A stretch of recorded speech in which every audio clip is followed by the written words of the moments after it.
All right, so you ready for a deep dive? Oh, always. Today we're heading up north to Scotland. Ah, beautiful Scotland, full of locks and legends. Exactly. Hey, maybe a few surprises too. Ooh, like what? Well, we're going to journey through the Scottish Isles today, and I'm betting most people listening probably have the wrong island in mind when they think of the largest one. Yeah, Skye's pretty iconic. It's easy to see why people would think of that first. Totally.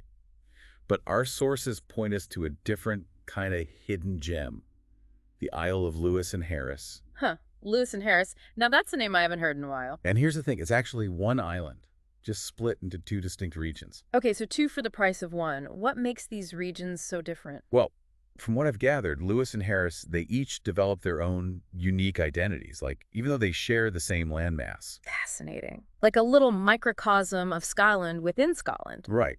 And when it comes to adventure, our sources paint Lewis and Harris as like a paradise. Paradise, huh? What kind of paradise are we talking about? Lush forests, rolling hills. Think more dramatic coastlines, rugged landscapes, totally unlike anything you'd see in other parts of Scotland. Now that sounds like something worth exploring. Oh, absolutely. And it's not just the views. This is a place where ancient history and Gaelic culture are really intertwined. Wow, a true immersion experience then? You've definitely convinced me to add Lewis and Harris to my travel list. Right.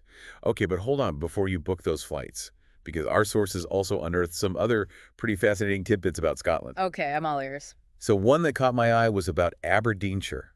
Apparently, it's got the highest concentration of castles per acre in all of Britain. Whoa, seriously? Now that's impressive. It's not just a random fact, though. Turns out this density of castles reflects, like, centuries of clan warfare and power struggles in the region. So each castle has a story, eh? Right. Imagine you're driving through Aberdeenshire, rolling hills, fields of barley, and suddenly, boom, Castle Fraser appears. Like something out of a fairy tale. Exactly. These grand castles, they started as symbols of conflict. But now they're like these silent witnesses to history, adding another layer to the scenery. A beautiful juxtaposition of past and present. Okay, now switching gears a bit. For the whiskey lovers out there, we found something you'll want to toast to. Hit me with it. Get this, international companies are pouring tons of money into Scotch distilleries. Interesting. So Scotch is going global big time. It seems that way. This centuries-old craft has really captured the world's attention. What I find fascinating is that it's not just about the drink itself. You've got this clash of big money and local tradition. Makes you wonder how those investments will shape the future of Scotch, right? Yeah, will it preserve the heritage or create something totally new? Great question. And speaking of unexpected investment, remember that fashion tycoon we talked about last time? The Scottish one? Can't recall the name right now. Well, he's back in the news, and this time he's bought a pub on Loch Ness. No way! Wait, the wealthiest person in Scotland, what was his name again? Anders Holchpausen. It definitely makes you curious what drew someone with his resources to that specific spot. Yeah, the mystery of Loch Ness, the history, the tourism potential, who knows? Definitely adds a whole other layer of intrigue to an already fascinating place. Couldn't agree more. And speaking of fascinating places, our sources suggest Inverness as a fantastic gateway to the Highlands. Wow, Inverness. Good choice. I remember visiting years ago. It's got that perfect mix of vibrant city life and access to, stunning natural landscapes. Yeah, like a launching pad for those who want to experience the best of both worlds. Exactly. City and countryside, all in one. Scotland just keeps on giving. And something else our sources mentioned, transportation in Scotland, it can be a bit tricky. Oh, really? How so? Well, apparently the public transport is super efficient in the central belt, like between Glasgow and Edinburgh.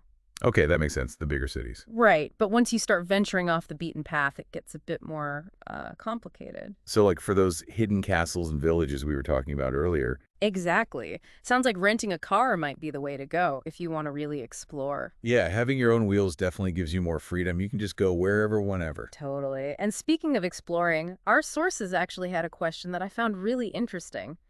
There's a lot to see on the Isle of Lewis. How much of it can I get round in a single day? Oh, that's the classic traveler's dilemma, isn't it? Trying to see everything, but also knowing you can't do it all. It is. It's a good reminder to, slow down, maybe focus on a few key experiences rather than rushing around. Totally agree. Quality over quantity, for sure.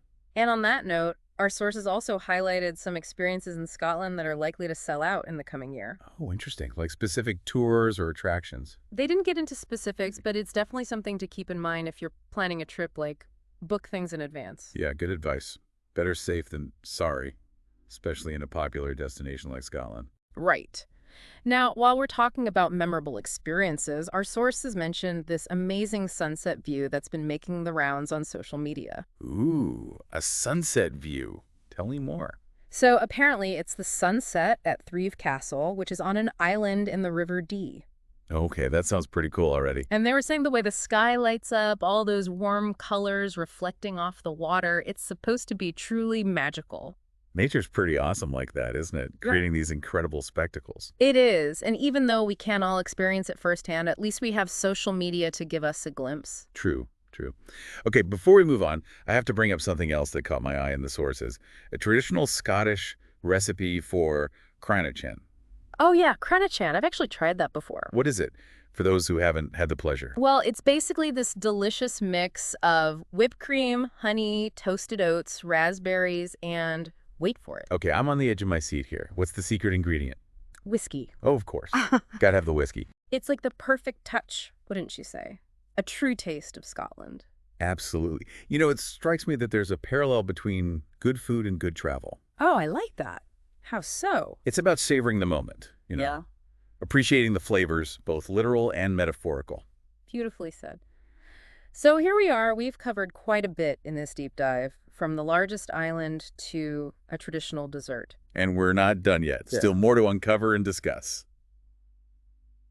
Okay, so we're back, ready for the final leg of our Scottish adventure. It's amazing how much ground we've covered, right? Or from those rugged landscapes to the intricacies of Scotch whiskey investment.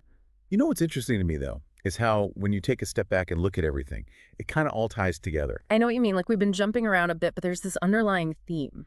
Exactly. And I think it's got something to do with Scotland's evolving identity. You've got this deep-rooted heritage and tradition on one hand. But then there's this openness to the world, like embracing new ideas and influences on the other. Yeah, it's like Scotland is at this crossroads, balancing its past with a future full of potential. And that tension, that dynamic, it directly impacts anyone who travels there, wouldn't you say? Absolutely. As more people discover Scotland, those top experiences we talked about, they're going to become even more in demand. And that brings up a question, doesn't it? The responsibility we have as travelers. To balance the desire to experience these places with the need to protect them. Yeah. Exactly. Yeah. How do we make sure these incredible destinations are still around for future generations? It all comes down to being mindful, I think. Respecting the local culture, supporting sustainable tourism. It's not just about what we take from a place, it's about what we give back. Couldn't agree more. Whether it's choosing eco-friendly transport, staying at locally owned places, even just simple things like respecting the environment and the people. All those little choices add up. They can have a real impact. So as we wrap up this deep dive into Scotland, I think we've uncovered way more than just fun facts. We've really gotten a sense of the heart and soul of the country, haven't we? A country that's ancient and modern all at once. Familiar, yet full of surprises. And as you plan your own Scottish adventure, remember, it's about more than just checking things off a list. It's about immersing yourself in the culture, connecting with the people, and creating memories that'll last a lifetime. Beautifully said. So there you have it, folks. This has been our deep dive into Scotland. Until next time.